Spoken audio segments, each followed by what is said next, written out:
Ang first step ang gagawin mo sa Google Chrome, punta ka sa settings dito. Ayan, extension. Ito, meron na ako YouTube downloader, naka-enabled na-install na. So ito, kung click mo, kung wala ka pa nito, tapos punta ka dito kung wala ka pa niyan.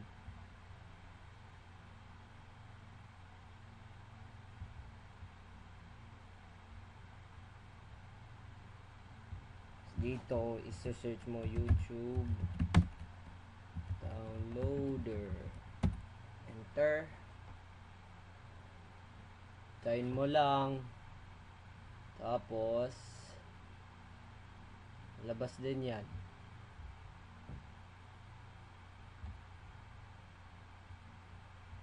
Hintay.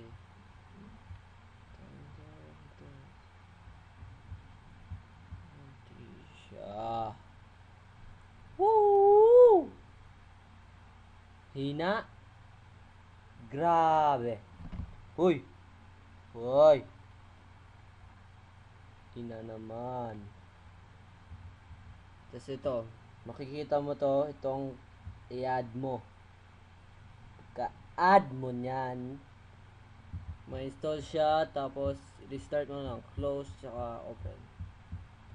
Try natin.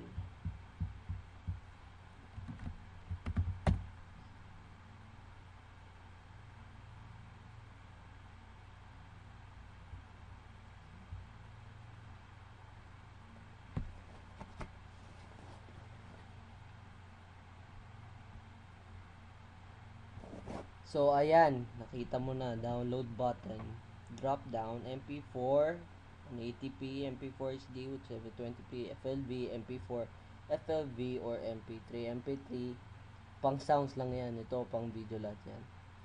So ayan na, tapos na.